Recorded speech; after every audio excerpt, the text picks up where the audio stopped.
Entendendo a Bíblia em boa companhia e a aliança superior anunciada por Paulo aos Hebreus no capítulo 8, verso 6. Vejamos o que Paulo ensina. Agora, porém, o ministério que Jesus recebeu é superior ao deles, assim como também a aliança da qual ele é mediador é superior à antiga, sendo baseada em promessas superiores. Tudo é superior porque agora não é mais o símbolo, mas é Jesus. Não é mais o cordeiro que está sendo sacrificado, é Jesus. Não é mais o sacerdote, o sumo sacerdote, que tinha que expiar pecados por si mesmo para depois pleitear pelo povo. Um pecador rogando por outros. Agora nós temos o próprio Cristo, o justo, o santo, o Filho de Deus, o Altíssimo, que veio e se fez ovelha e se faz o nosso mediador, o nosso advogado, o nosso sumo sacerdote, aquele que está diante do universo a nos defender dos ataques, dos achaques de Satanás. Bem, nós vemos então que essa sessão de estudos precisa um grande aprofundamento e por isso pedimos a luz do Pai. Senhor, estamos com a Tua palavra aberta, queremos entender tudo que o Senhor tem a nos comunicar. Traz, portanto, o Teu Santo Espírito ser presente entre nós, para que nós possamos compreender, entender e atender a Tua palavra, atentando para ela e também levando a muitos o conhecimento das Tuas bênçãos, em nome de Jesus. Amém. Ao pedir bênçãos com a iluminação dos céus, vou convidá-los a também ler Hebreus capítulo 4, verso 1 e 2. Adiante que o nosso tema de hoje vai focar muito em Hebreus 4, versos 1 e 2. Visto que nos foi deixada a promessa de entrarmos no descanso de Deus, que nenhum de vocês pense que falhou, pois as boas novas foram pregadas também a nós, tanto quanto a eles. Mas a mensagem que eles ouviram de nada lhes valeu, pois não foi acompanhada de fé por aqueles que a ouviram. Pois nós, os que cremos, é que encontramos naquele descanso, conforme Deus disse, no verso 3. Assim jurei na minha ira, jamais entrarão no meu descanso, embora suas obras estivessem concluídas desde a criação do mundo. Bem, aqui Deus está dizendo sobre as pessoas que não entram no pacto da sua aliança porque não tiveram fé. São aquelas pessoas que gritaram crucifica-o, aquelas pessoas que não creram no evangelho, na promessa, na salvação, na redenção, recusaram o perdão, recusaram o amor e o relacionamento. Mas algumas pessoas estavam ansiosas para ver o Salvador. Nós vemos casos de profetas que disseram: agora posso descansar, pois já vi o meu Redentor. Um profeta velhinho que calentava no seu coração o amor de ver o Salvador. As profecias estavam dizendo que ele viria. Esse era um sumo sacerdote. Ele estava entre os homens, como pecador, rogando por outros homens. Antes de entrar no lugar santíssimo, ele oferecia um sacrifício, primeiro por si, para depois entrar no lugar santíssimo e rogar por todos, por toda a nação. Era um pecador rogando por pecadores.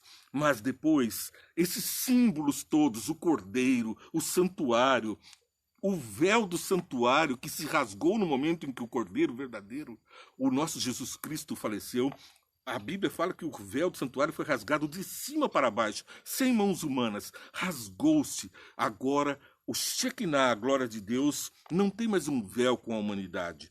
Não tem mais uma separação entre os homens e o Santíssimo. Deus está presente no nosso coração, na nossa vida, pela fé. Porque a nossa lição, a promessa, a aliança eterna de Deus, nos traz essa aliança superior como sendo aquela da comprovação, da confirmação de todas as outras alianças. Todo o Antigo Testamento da Bíblia lembra Jesus viria. Todo o Novo Testamento diz Jesus veio, nos salvou e ele voltará.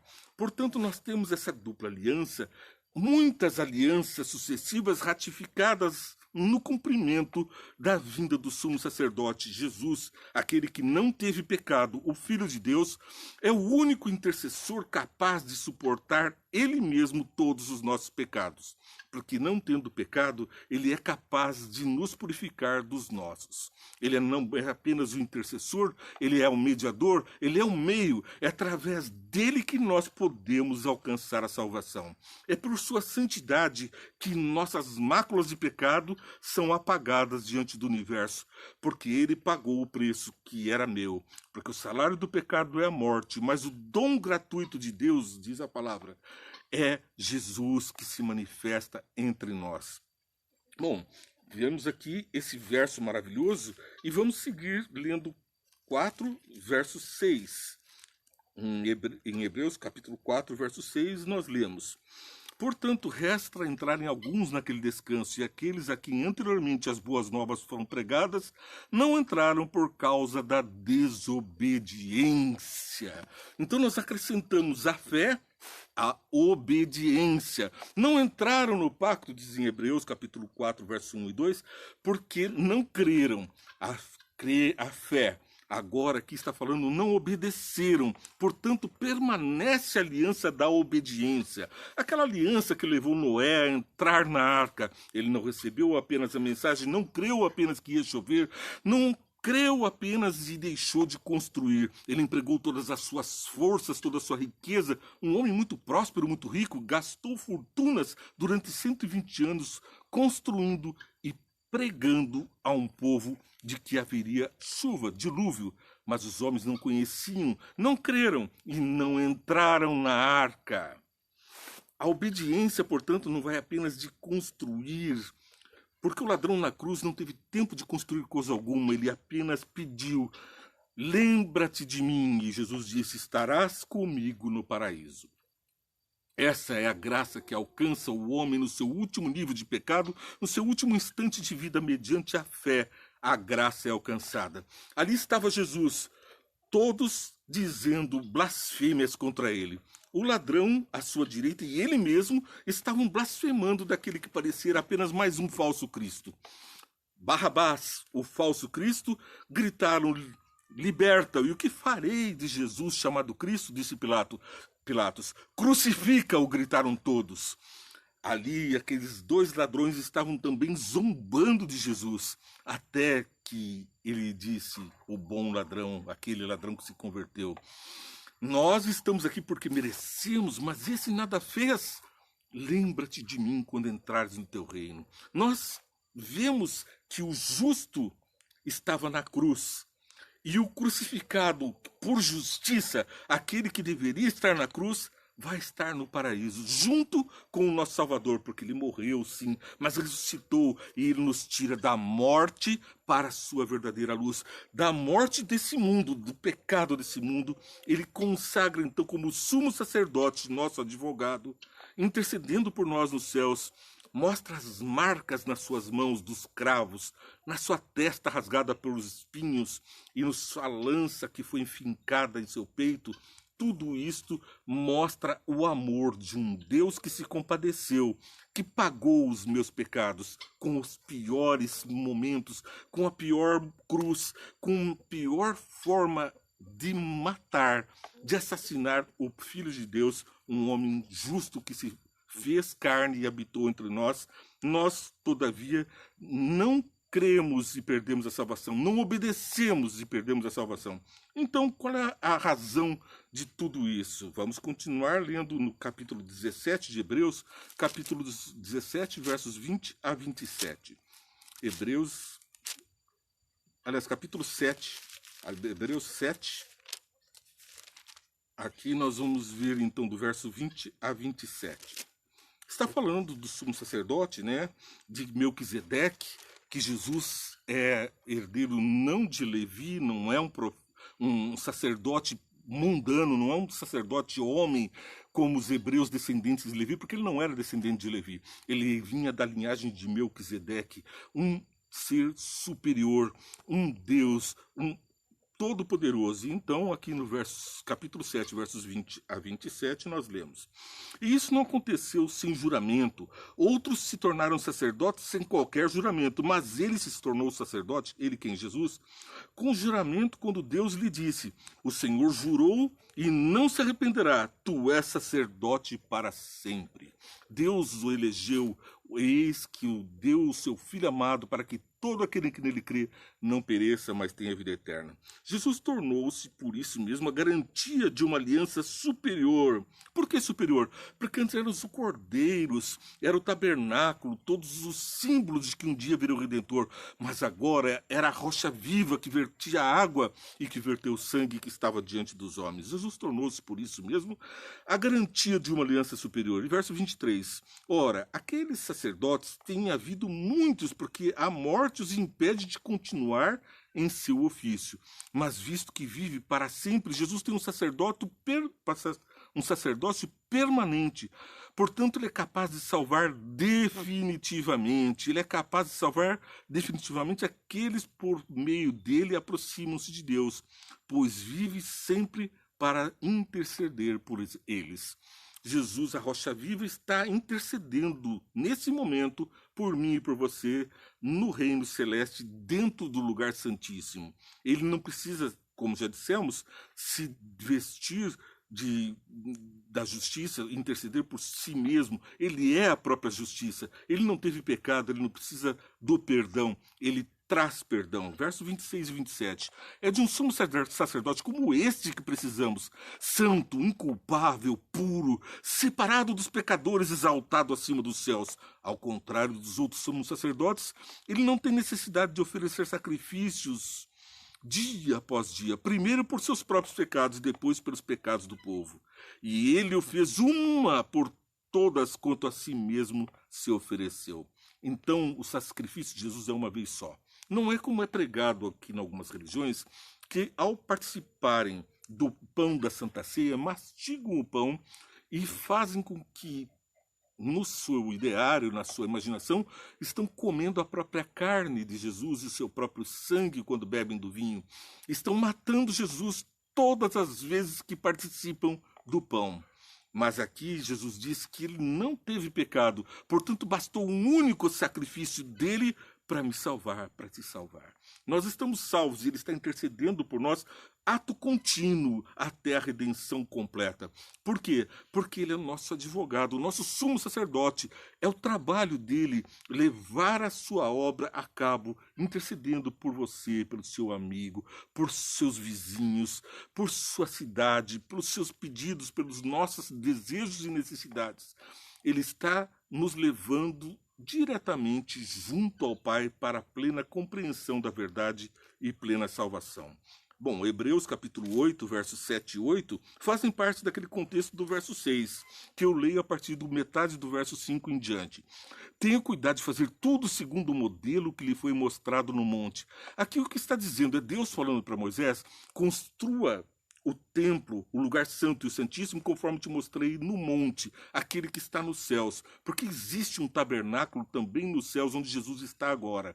Aqui o véu foi rasgado, mas nos céus é Jesus quem está diante do Pai e diante do universo, intercedendo por nós. Sem véu, ele está agora, ele se revelando, nos revelando diante do Pai. Bom, verso 7. Agora, porém, o ministério de Jesus recebeu é superior ao deles, e assim como também a aliança da qual ele é mediador é superior à antiga, sendo baseada em promessas superiores. Por quê? O verso 7 e o verso 8 explica.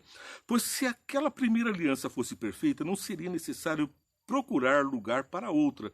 Deus, porém, achou o povo em falta e disse. Explicamos ontem no programa 5 Minutos Via Entende e depois também no Entendendo a Bíblia em Boa Companhia, que nós levamos a você diariamente, que foi achado em falta o povo, não a aliança de Deus, porque o povo não creu, porque o povo não obedeceu, porque quebrou a aliança. Moisés desceu com as tábuas da lei. Deus tinha acabado de recitar os 10 mandamentos entre trovões, raios, relâmpagos, tremores de terra, a manifestação máxima do poder de Deus, da santidade dele. Ele havia passado por entre uma fenda para que Moisés olhasse e visse a sua bondade, e os homens dessem glória a Deus ao receber as tábuas da aliança diretamente do seu trono. Ele entregava ali as tábuas da lei, registradas com seu próprio dedo. Mas a aliança de amor, de proteção para o homem, quando chegou embaixo, aqueles cânticos eram de adoração a um ídolo. Haviam escutado: não farás para ti imagem de escultura. E agora Moisés trazia escrito em tábuas de pedra: não farás para ti imagem de escultura. E olha a escultura feita. 40 dias foram suficientes para o povo esquecer de todo o livramento, de todos os milagres poderosos de libertação do Egito, mar se abrindo, fogo diante deles, abrindo caminho, protegendo do frio e ao mesmo tempo do sol escaldante, uma nuvem os protegia. E estavam, portanto, cercados de milagres de Deus. 40 dias foi o tempo que também Jesus jejuou por nós. É o tempo que nós precisamos de comunhão com Deus para sermos expiados do nosso pecado. Foi quando Jesus se preparou por 40 dias e 40 noites, jejuando. Também nós vemos outros exemplos na Bíblia. Nós precisamos passar pelo deserto, mas nos preparando para enfrentar Satanás e vencê-lo, porque Jesus já o venceu. Dentro de nós venceremos Satanás. Não com força, não com argumentação, porque ele é um anjo poderoso, dos mais poderosos dos céus. Nós não podemos sair desafiando as hostes celestes, mas nós temos a vitória garantida em Jesus Cristo. Diante desse nome, anjos tremem e temem, e nós temos então a proteção. Pois se aquela primeira aliança fosse perfeita, não seria necessário procurar lugar para outra. Deus, porém, achou o povo em falta e disse: estão chegando os dias, declara o Senhor, quando farei uma nova aliança com a comunidade de Israel e com a comunidade de Judá. Não será como a aliança que fiz com seus antepassados, porei no seu coração. Capítulo 9, verso 8 e 15. Diz: dessa forma o Espírito Santo estava mostrando que ainda não havia sido manifestado o caminho para o Santo dos Santos, enquanto permanecia o primeiro tabernáculo. Isto é, uma ilustração para os nossos dias, indicando que as ofertas e os sacrifícios oferecidos não podiam dar ao adorador uma consciência perfeita e limpa.